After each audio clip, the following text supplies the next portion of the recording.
말씀은 요한복음 18장 1절로 14절 말씀입니다. 요한복음 18장 1절로 14절입니다. 예수께서 이 말씀을 하시고 제자들과 함께 기드론 시내 건너편으로 나가시니 그곳에 동산이 있는데 제자들과 함께 들어가시니라. 그 곳은 가끔 예수께서 제자들과 모이시는 곳이므로 예수를 파는 유다도 그 곳을 알더라. 유다가 군대와 대제사장들과 바리사인들에게 얻은 아랫사람들을 데리고 등과 횃불과 무기를 가지고 그리로 오는지라.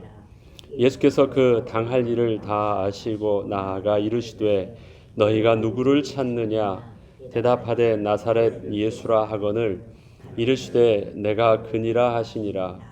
그를 파는 유다도 그들과 함께 섰더라. 예수께서 그들에게 내가 그니라 하실 때에 그들이 물러가서 땅이 엎드러지는지라. 이에 다시 누구를 찾느냐고 물으신데 그들이 말하되 나사렛 예수라 하거늘 예수께서 대답하시되 너희에게 내가 그니라 하였으니 나를 찾거든 이 사람들이 가는 것은 용납하라 하시니 이는 아버지께서 내게 주신 자 중에서 하나도 잃지 아니하였사옵나이다 하신 말씀을 응하게 하려 함이로라. 이에 시몬 베드로가 칼을 가졌는데 그것을 빼어 대제사장의 종을 쳐서 오른편 귀를 베어 버리니 그 종의 이름은 말고라. 예수께서 베드로더러 이르시되 칼을 칼집에 꽂으라. 아버지께서 주신 잔을 내가 마시지 아니하겠느냐 하시니라.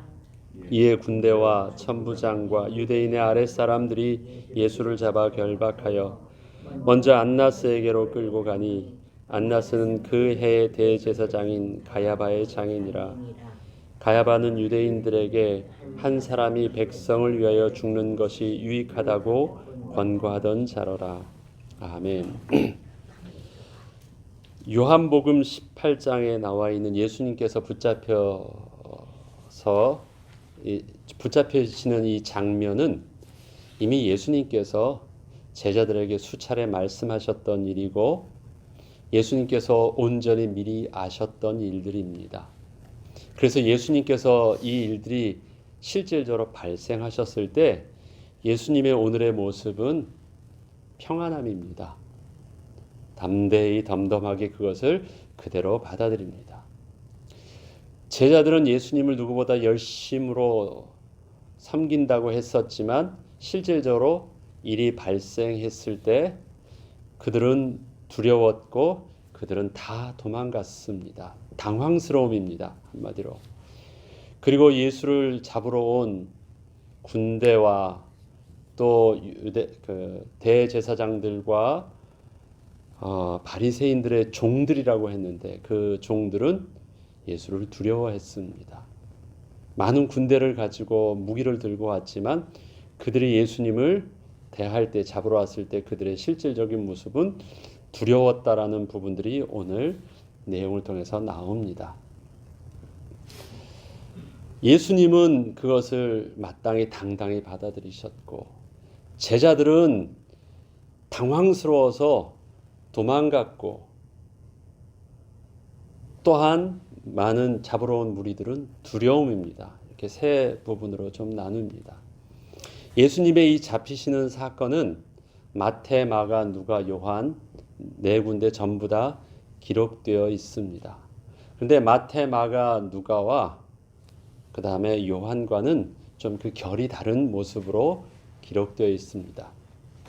예수님이 잡히신다라는 것은 팩트입니다. 역사적 사실이기 때문에 잡힌 사건은 기록되어 있는데 그것을 기록하는 사람이 그들을 이제 본대로 그들의 느낀 대로 기록되어 있기 때문에 그 보는 관점과 그 다음에 그 정확성은 차이가 날 수 있습니다. 그것은 성경이 기록된 부분들에 문제가 있다라는 부분들이 아니라 기록한 사람들의 관점과 또 그의 정보에 따라서 그 팩트는 맞지만 그 중심이 다른 부분들이 있는데 마태, 마가, 누가가 기록되어 있는 이 예수님의 붙잡히는 모습 속에서 강조된 부분들은 예수님과 유다와의 조우하는 장면입니다. 대화하는 장면이 나와 있습니다. 어떻게 하냐면 가룟 유다는 많은 무리들에게 내가 입맞추는 자가 그이라 라고 얘기를 해서 가룟 유다가 예수님과 입맞출 때 예수님께서 네가 하고자 하는 일들을 하라고 말씀하시는 장면으로 나옵니다. 그래서 가룟 유다가 입맞춘다라는 장면이 마태, 마가 또 누가복음에 나와 있는데 요한복음에서는 그런 부분들이 나와 있지 않습니다. 그리고 마태, 마가, 누가가 가룟 유다를 그렇게 표현할 때는 예수님을 알게 하고 예수님을 고발하는 자가 가룟 유다라고 표현하고 있습니다.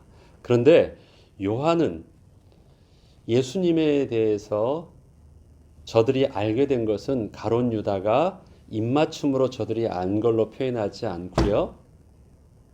예수님께서 너희가 누구를 찾느냐, 예수를 찾느냐, 내가 그니라 하면서 유다의 초점을 맞추지 않고 실질적으로 예수님이 저들에게 알려주었다라고 합니다.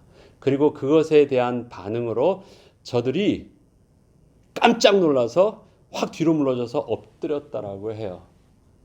그만큼 두려워한 거죠. 왜? 예수님의 능력과 그동안 붙잡을 수 없었던 그래서 예수님의 상황을 알았기 때문에 가까이 그렇게 자기의 신분이나 어떤 상황이 노출되면 예수님이 갑자기 어떻게 하실지를 몰랐기 때문에 뒤로 물러섰다라고 말합니다. 그것을 보면 마태, 마가, 누가가 말하려고 했었던 부분들은 가룟 유다가 나쁘고 가룟 유다가 고발했고 그래서 가룟 유다에 의해서 예수님이 잡힌다라는 그 부분들, 그다음에 가룟 유다와 예수님이 눈빛을 마주치면서 대화하셨던 그 모습 속에서 예수님은 가룟 유다를 굉장히 악하게 보았다라는 부분들로 나옵니다. 하라고 그 일들을 하라고 했던 부분들로 나옵니다만 요한은 가룟 유다는 무리들 중에서 예수님과 무리들이 대화할 때 무리들 중에서 같이 서 있었지만 뒤로 물러서 있어서 조용히 있는 모습으로 나옵니다. 왜 이렇게 차이가 날까요? 또 마태, 마가, 누가, 요한에서 또 하나 표현이 나오는데 제자와 예수님과 유다와는 그렇게 입맞추고 고발하는 모습, 대화하는 모습으로 나오고 또한 다른 제자들은 다 어떻게 했냐? 도망갔다라는 모습이 납니다. 다 예수를 버리고 도망가였다라는 표현을 나오는데 특별히 거기에서 마가는 하나를 더 씁니다. 한 청년이 그 배 홑 이불을 두르고 예수를 몰래 따르다가 붙잡히니라. 그러니까 어떻게 됐다고요? 그 홑 이불을 벗어버리고 도망했다라고 해요. 당시 사람들이요, 가난한 사람들이 또 노숙을 하면서 사람들이 가지고 있는 옷은 낮에는 입고 다니면 옷이고요, 밤에는 그것이 이불도 되는 것입니다. 그래서 가난한 자들에게 담보로 옷을 취하였을 땐 어떻게 하라고 해요? 저녁까지만 다시 주라고 합니다. 왜? 그것이 마지막 자기 생명을 보호하는 마지막 장치거든요. 그러니까 옷이 아니에요. 홑 이불을 두었다라는 것은 그냥 그가 밤에 자고 있다가 예수님을 그대로 쫓아다녔다가 그것을 다 벗어버리고 도망간 것입니다. 얼마나 부끄러운 모습이겠습니까? 제자들도 다 도망갔다. 또 마가는 자기의 모습으로 하나를 자기 이름을 말하지 않지만 한 청년이 그렇게 했다면서 그 부끄러운 모습을 도망간 모습을 기록합니다. 자, 제자들이 도망갈 때 언제 도망갔을까요? 예수님이 붙잡혔을 때 붙잡히는 것을 보고 도망갔을까요? 아니면 많은 무리들이 다 왔을 때 그것을 보고 멀찌감치 떨어져서 도망갈 준비를 하고 있다가 상황을 봐서 도망갔을까요?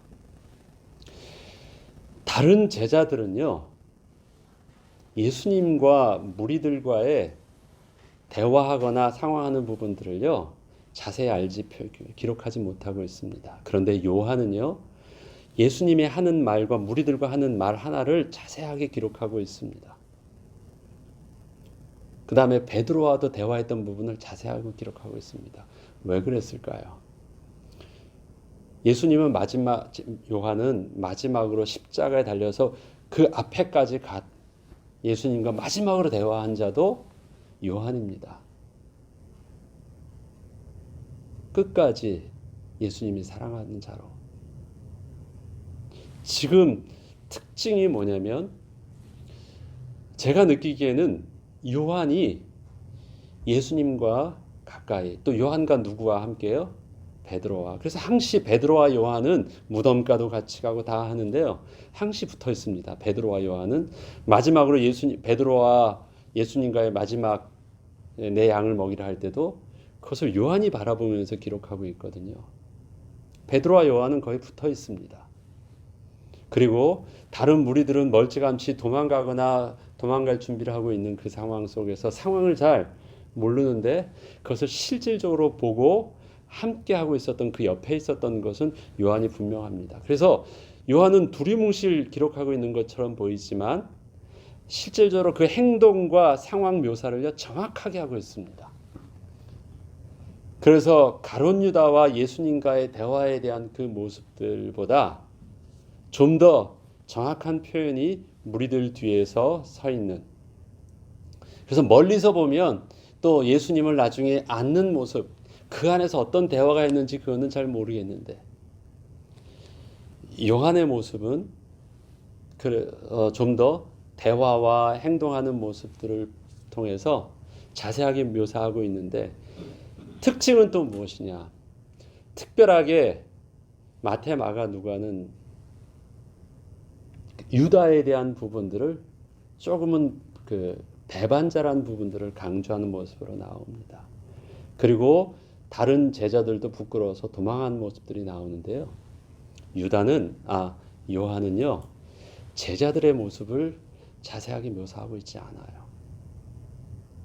가룟 유다도 어떻게 해요? 멀찌감치 떨어져서 예수님을 바라보고 있는 모습, 고개 다합니다. 하나 하고 있다면 이제 베드로만 유일하게 예수님 곁에 서 있으면서 칼로 예수님을 방어했던 모습 하나 나오고요. 다른 제자들이 도망했다거나 그런 모든 부분들은 나와 있지 않습니다.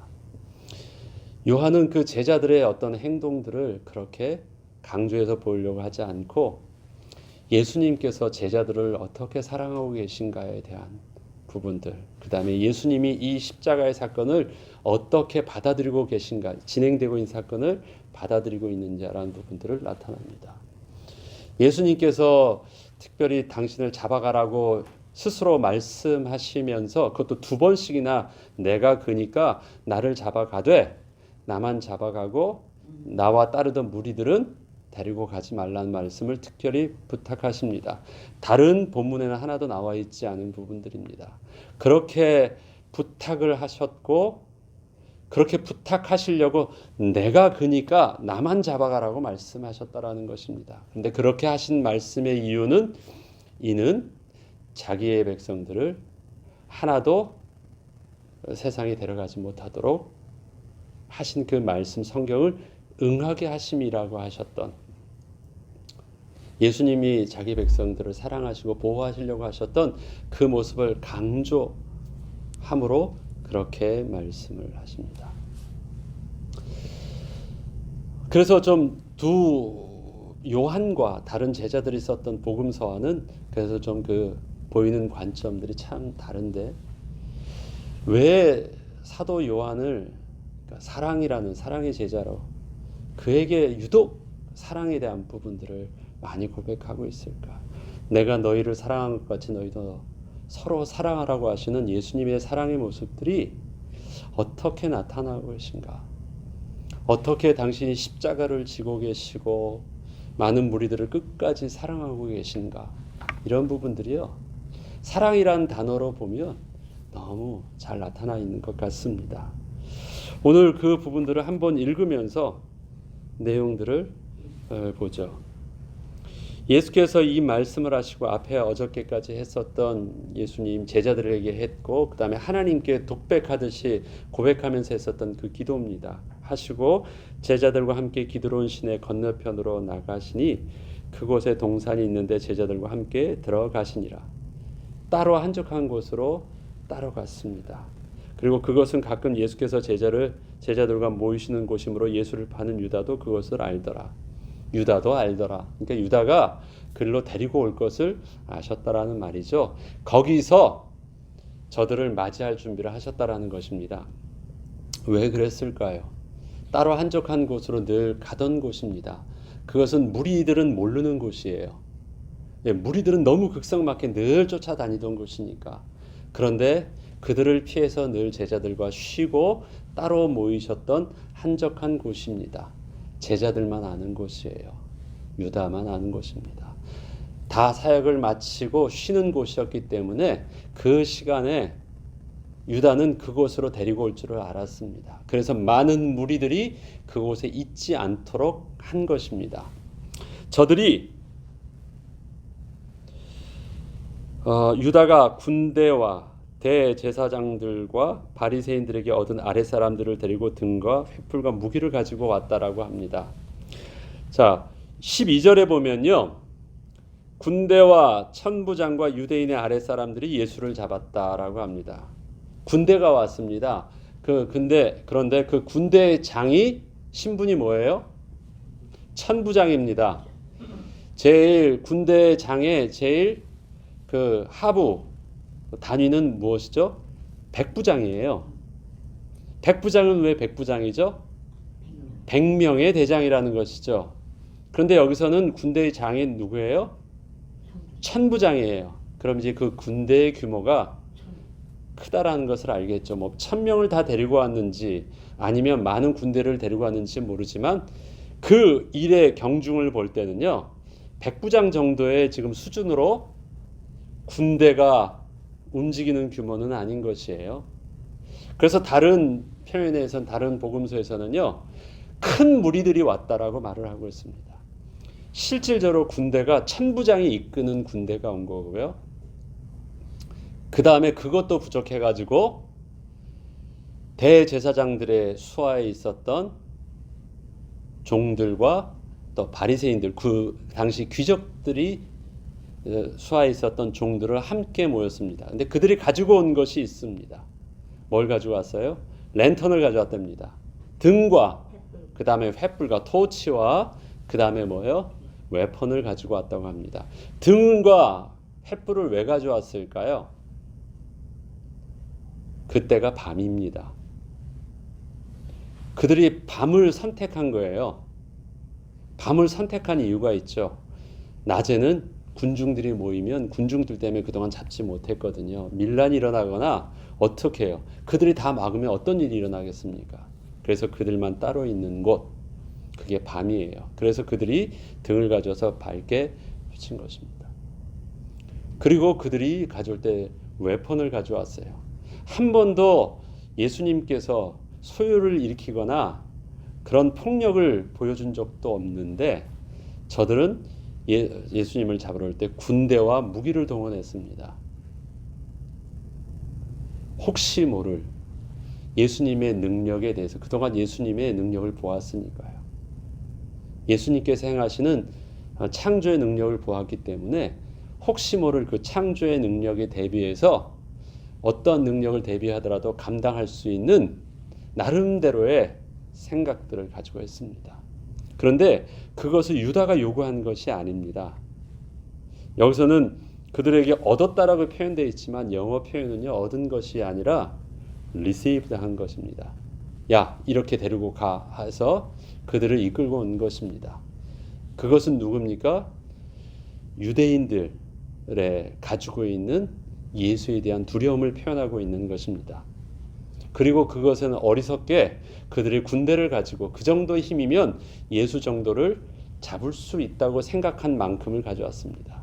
그래서 그것이 일반적으로 보면 백부장도 아니고 몇 명만 데려가면 잡을 수 있다고 생각하지만 그 하나님의 능력을 보았기 때문에 신적인 능력을 보았기 때문에 그 정도를 상대하려면 천부장의 군대와 그것도 모자라서 가용할 수 있는 모든 인력들을 다 동원하는 것입니다.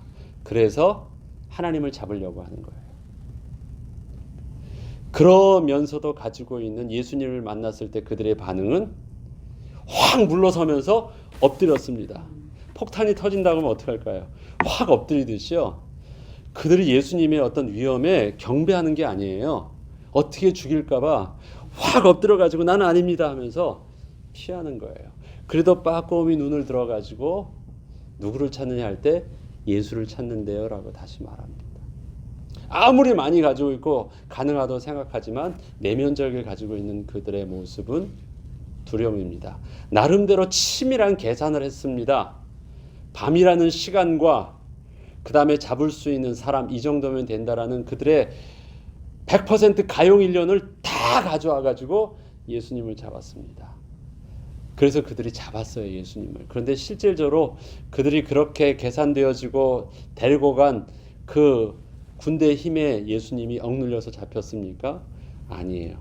예수님은 평안하게 때가 되어서 이 예수님의 길들을 스스로 택하셔서 가고 계심을 성경은 보여주고 있습니다. 붙잡으러 힘을 가지고자 한 사람의 정서는 발발 떨면서 두려움이고, 잡히는 예수님의 정서는 어떻습니까? 평안함이에요. 어디서 차이가 납니까? 누가 하나님을 알고 있습니까? 누가 역사를 주관하시는 하나님이 나의 하나님이라는 걸 알고 있습니까? 세상을 주관하는 것은 그들의 힘인 줄 알고 그들의 권세인 줄 알고 있지만, 세상 권세자들은 자기가 세상을 움직이는 것처럼 보이지만 이 땅을 주관하시는 분이 하나님이심을 알고 있는 자의 평안함이 그렇게 나타납니다.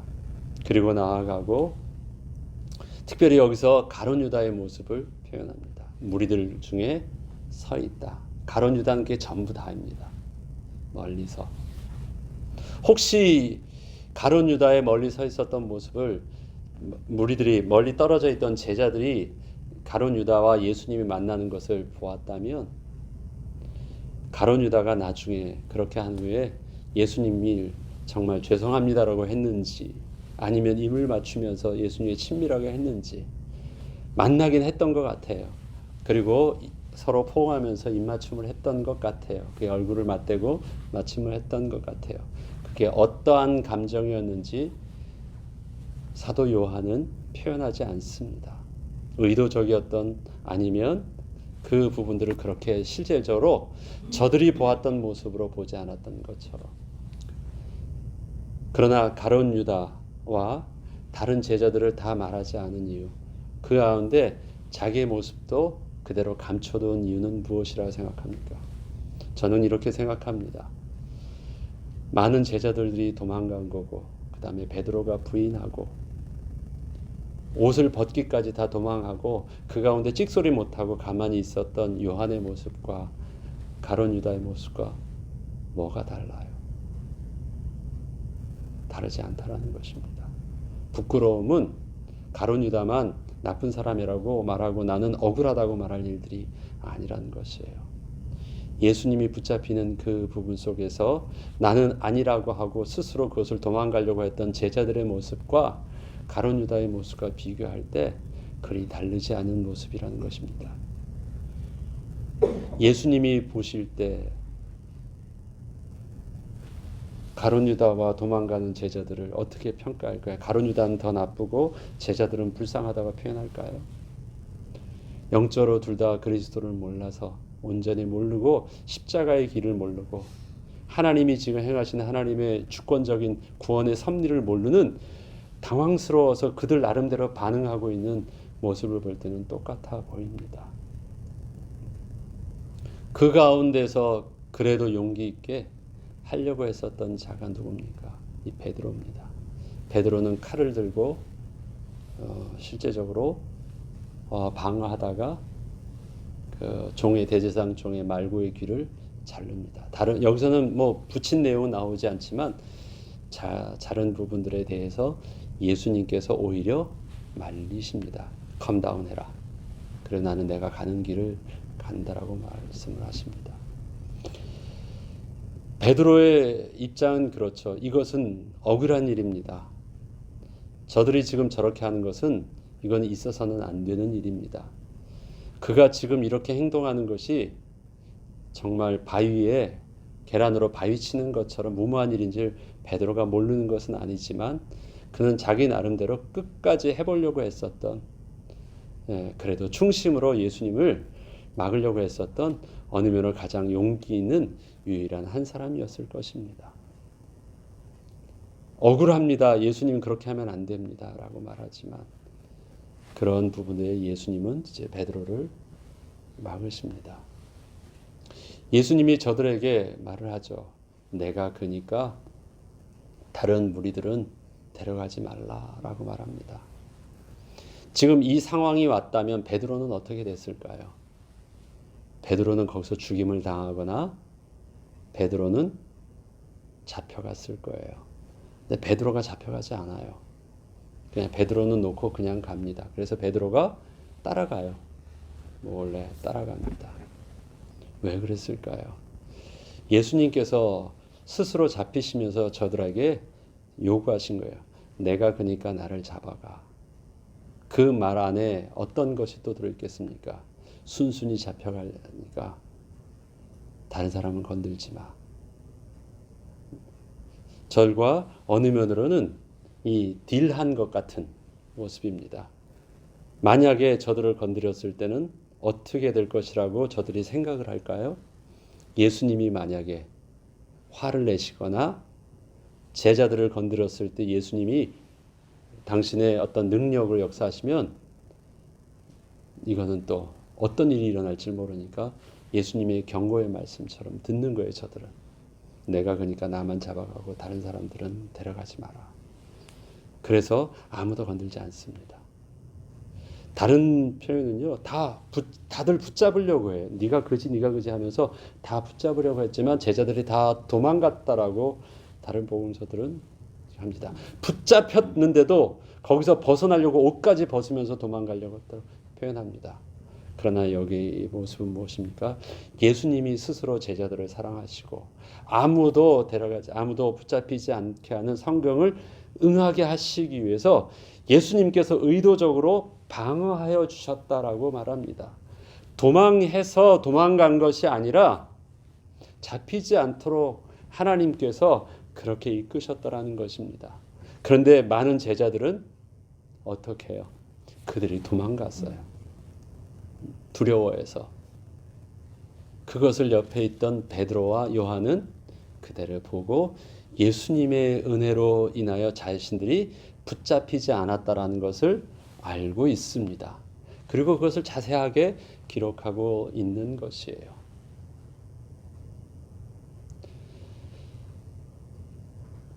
여기까지 베드로와 유다와 다 부분들은 동일하게 가룟 유다나 예수님은 책망하지 않습니다. 끝까지 책망하지 않습니다. 그러나 그것에 대해서 회개하지 못하고 후회했던 가룟 유다는 스스로 망하는 길을 자살을 선택한 것이었고 나머지는 예수님께서 우리를 아시지 않습니까? 주님을 사랑하는 것을 아시지 않습니까? 하면서 나중에 고백하는 것이 요한복음의 마지막이 됩니다.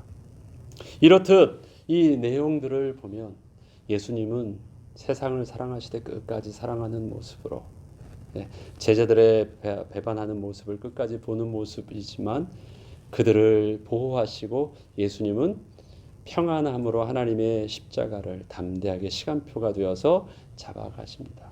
그 다음에 보면 12절부터 14절에 보면 군대와 천부장과 유대인의 아랫 사람들이 예수를 잡아 결박하였다라고 합니다. 아까 말씀드렸듯이 그들이 잡은 것처럼 보입니다. 그들이 의도한 대로 성공한 것처럼 보입니다. 그리고 먼저 안나스에게로 끌고 가니 안나스는 그 해의 대제사장인 가야바의 장인이라고 합니다. 가야바, 그 다음 절에 보면 유대인들에게 한 사람의 백성을 위하여 죽는 것이 유익하다고 권고하던 자라라. 이 말은 우리에게 영적으로 보면 십자가의 대속의 죽음이었지만 지금 가야바가 이것을 많은 유대 지도자들에게 했을 때 이 말은 뭐냐면 정치적으로 보면 희생양 이론, 우리 저 표현이 그렇게 했죠. 희생양 이론입니다. 한 사람을 죽이면 다 사니까 우리 한 사람으로 우리 끝내자. 희생양 하나 딱 세우면 우리가 다 끝낼 수 있다라는 어떤 정치적인 말을 했던 것입니다. 그런데 가야바는 지금 당시 대제사장이었는데 그 가야바의 장인이 누구예요? 장인어른이 안났습니다. 그런데 지금 잡았다고 하면 그 다음에 그를 신성모독으로 잡은 것이기 때문에 심판을 한다면 대제사장에게 데려가야 되는데 대제사장에게 데려가지 않고 가야바의 장인어른이었던 안나스에게 데려갑니다. 안나스는 그 이전 대제사장이었어요. 네, 은퇴한 대제사장입니다. 그런데 대제사장은 원래 성경대로 율법대로 한다면 종신직입니다. 딱 한 명만 있고요. 그가 죽으면 그 다음에 세워집니다. 그것도 하나님의 허락하심 속에서 기름 부으심 속에서 세워지는 것이 대제사장인데 총독이 로마가 다스리고 있을 때는 그들의 입맛에 맞게 로마에서 대제사장을 그들이 뽑아서 세웠습니다. 그래서 대제사장이요 한 명이 아니라 대제사장들로 나옵니다. 그렇게 다. 그 다음에 대제사장은 누가 되었습니까? 레위 지파 중에서 아론의 족속만 되게 되어 있습니다. 안나스인데 안나스의 아들이 되지 않고 안나스의 누가 되어 있어요? 사위가 제사장이 되어 있어요. 그러니까 지금 이 대제사장의 족보나 상황들을 위치를 보면요. 어떤 영적으로나 그 율법적으로는요. 제대로 이것이 그들의 영적인 질서가 제대로 잡혀져 있지 않고 그들의 위치는 단순히 정치적으로 그들의 그냥 한 지도자로만 서 있을 뿐이지 그들이 온전히 대제사장 역할을 할 수 있는 영적인 권위와 그 다음에 위치가 하나도 되어 있지 않은 모습을 봅니다. 그 가운데 안나스에게 먼저 갔어요. 안나스는 가야바에게 영향을 미칠 수 있는 장인어른입니다. 장인어른에게 먼저 갔습니다. 그러면 가야바가 그렇게 말할 수 있었던 희생양 이론을 말할 수 있었던 그 배경에는 누가 있었다라는 거예요? 안나스가 있었습니다. 안나스가 지금 자기하고 판결을 한 다음에 뒤에 보면 다시 이젠 가야바에게 보냅니다. 가야바에게 그냥 보냅니까? 이미 결론을 내서 보내요. 그래서 의중이 어디 있는지를 딱 말해주고 보냅니다. 그거는 가야바한테 보냈으면 가야바도 어떻게 해요? 이제 장인어른의 의중을 따라서 그렇게 하죠. 그럼 이게 지금 흘러가고 있는 내용들이요. 이미 정치적인 그들의 계략과 계획과 음모에 따라서 착착착 진행되고 있다라는 것을 보여주고 있습니다. 착착착 진행되고 있는 것처럼 그들은 착각하고 있지만 예수님은 하나님의 시간표가 때가 되어서 진행하고 있다라는 부분들을 보여주고 있습니다. 세상의 역사는 그렇습니다. 세상이 다 자기 옳은대로 자기들이 잘해가지고 뭔가 정치적인 음모와 힘에 따라서 그들이 휘두르고 있는 것처럼 보이지만 피난처 있으니 환난을 당한 자 이리오라. 땅들이 변하고 물결이 일어도 그 다음에 우리 주님 목소리 한 번 발하시면 천하의 모든 것 망하는 것입니다. 세상은 그것을 몰라요. 하나님의 통치와 주권을 몰라요. 그들이 다 잘하고 있는 줄 압니다. 그래서 지금도 척척척척 이루어지고 있는 줄 압니다. 그들의 군사의 힘과 그들의 치밀한 정치적인 계략이 드디어 예수를 죽이는 줄 알고 있습니다.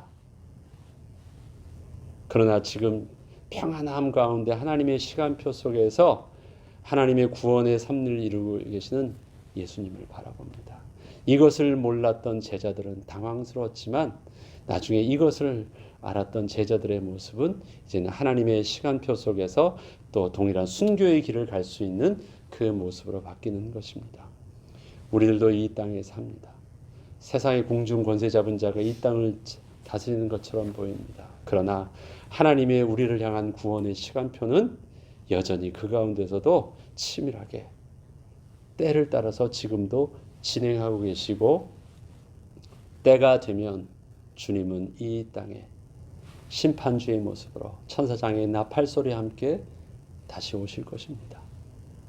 그리고 그때 주님을 온전히 붙잡았던 그리스도를 고백한 자들은 생명의 부활로 그들이 옳다고 하면서 했었던 모든 세상 주관자들은 왕의 왕 되신 예수 그리스도가 심판주로 올 때 모든 부분들은 다 멸하게 하실 것입니다.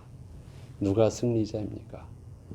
평안하게 주님의 길을 가고 있는 우리에게서도 동일하게 말씀하십니다. 세상에서 너희가 환난을 당하라 평안하라.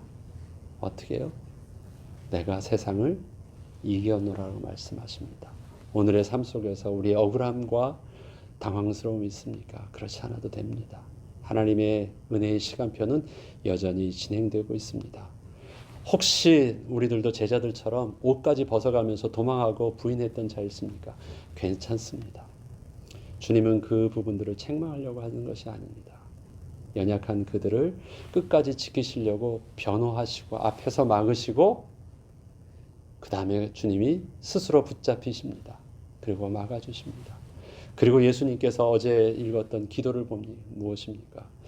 남겨있는 저들을 위함입니다. 저들에게도 내게 있는 아버지 이름으로 보존하여 주시고 저들을 통해서 나를 알게 된 또 그들에게서도 동일한 은혜로 보호하여 주시옵소서.